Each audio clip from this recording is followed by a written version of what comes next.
අද මම ඔබට කියන්න යන්නේ ශ්‍රී ලංකාවේ ව්‍යාපාර ඉතිහාසයේ වඩාත්ම ආකර්ශනීය ඒ වගේම වඩාත්ම සංකීර්ණ කතාවක්. මේ කතාවේ නම Softlogic සහ Odell. අද අපි දකින හෙඩ්ලයින්ස් වලින් ඔබට පේන්නේ Odell stores වහනවා, Softlogic watch list එකට ගිහින් losses, debt, restructuring. ඒත් මේ කතාව ඇත්තටම පටන් ගත්තේ කොහොමද?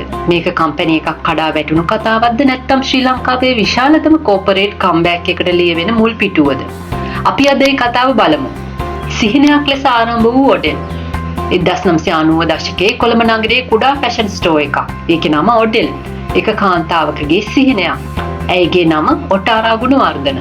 ඒ කාලේ shopping කියන්නේ අද වගේ experience එකක් නෙවෙයි. ඒත් Odell වෙනස් වුණා. ලස්සන store design, friendly service, international brands, local designers. shopping කරන්න යන එක විනෝදයක් කළේ Odell. අවුරුදු ගණනාවක් යනකොට Odell කියන්නේ ෆැෂන් ස්ටෝර් එකකට වඩා ශ්‍රී ලංකාවේ ලයිෆ් ස්ටයිල් අයිකන් එකක් වුණා.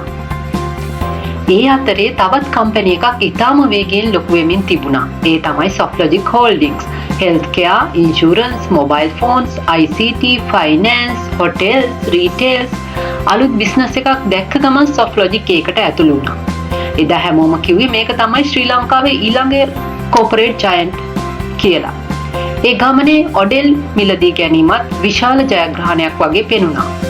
ඒ වෙලාවේ කවුරුත් හිතුවේ නැහැ වසර කිහිපයකින් මේ කතාව සම්පූර්ණයෙන් වෙනස් වෙයි කියලා. හැම දෙයක්ම වෙනස් කළේ ආර්ථික අර්බුදය. 2022 ශ්‍රී ලංකාව මුහුණ දුන්නේ ඉතිහාසයේ බරපතලම ආර්ථික අර්බුදයට.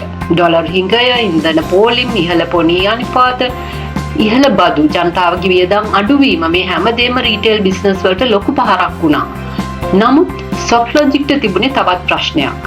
ඔවුන් බිස්නස් විශාල කළේ ණය අරගෙන. බිස්නස් එක ලොකු වුණා, නමුත් ඩෙට් එක ඊටත් වැඩියෙන් ලොකු වුණා. ඉතින් බිස්නස් එක නරකද? මේක තමයි බොහෝ දෙනෙක් වැරදියට තේරුම් ගන්න තැන. ඔබට හිතෙන්න පුළුවන් කම්පැනි එක ඉවරයි. ඒත් ෆයිනෑන්ෂල් ස්ටේට්මන්ට්ස් කියන්නේ වෙනස්ම කතාවක්. 2026 මාර්තු අවසන් වසරේ Softlogic තමයි ඉතිහාසයේ වැඩිම රෙවෙනියු එක වාර්තා කළා. රුපියල් බිලියන 128කට වැඩි.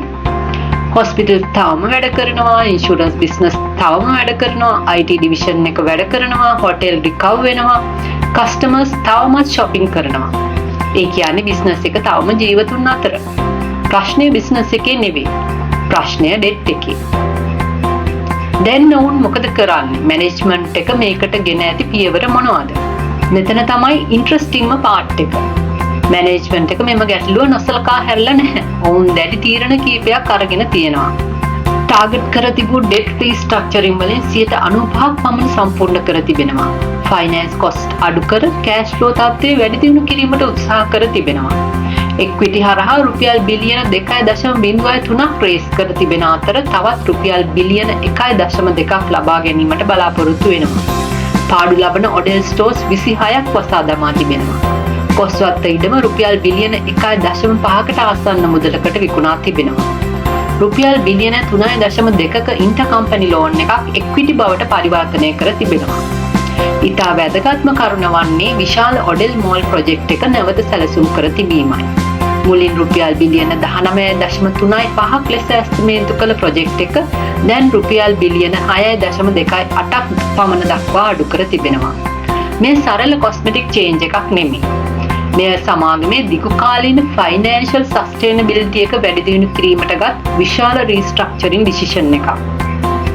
ඒ කියන්නේ ලොකු සිහින ටික පස්සේ බලමු. දැනට කම්පැනි එක බේරාගමු කියන තීරණය. සමහර වෙලාවට බිස්නස් වල අමාරුම ඩිසිෂන් එක. එක්ස්පෑන්ඩ් කරන එක නෙමෙයි ස්ටොප් කියන එක.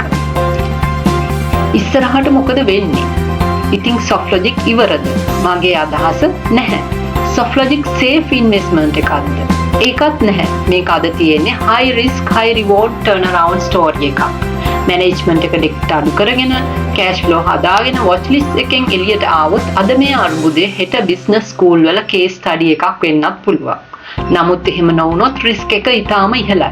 ඒ නිසා මෙවැනි කම්පැනිස් වල ඉන්වෙස්ට් කරනකොට ෂෙයා ප්‍රයිස් එක දිහා බලනවට වඩා ෆයිනෑන්ෂල් ස්ටේට්මන්ට්ස් කියවන්න. ඩෙට් එක අඩු වෙනවද, කෑෂ් ෆ්ලෝ හොඳ වෙනවද, මැනේජ්මන්ට් එක කියපු දේවල් කරනවද, ඒව තමයි බලන්න ඕනේ. බිස්නස් ලෝකයේ හැමෝම කැමති සක්සස් ස්ටෝරිස් අහන්න. ඒත් අසාර්ථක වෙලා ආයෙත් නැගිටින කම්පැනිස් වලින් තමයි විශාලම පාඩම් ඉගෙන ගන්න පුළුවන්. සොෆ්ට්ලොජික් ඒ වගේ කතාවක් වෙයිද? නැත්නම් තවත් කෝපරේට් ෆේලියර් එකක් වෙයිද? ඒක තීරණය කරන්න ඉදිරි අවුරුදු කිහිපය. ඔබ හිතන්නේ මොකද්ද? කමෙන්ට් එකකින් ලියන්න. මෙවැනි ගැඹුරු Sri Lankan business stories, stock market analysis සහ ඉන්වෙස්ට්මන්ට් එඩියුකේෂන් සඳහා ඉන්වෙස්ට්වයිස් LK channel එක subscribe කරන්න. ස්තුතියි.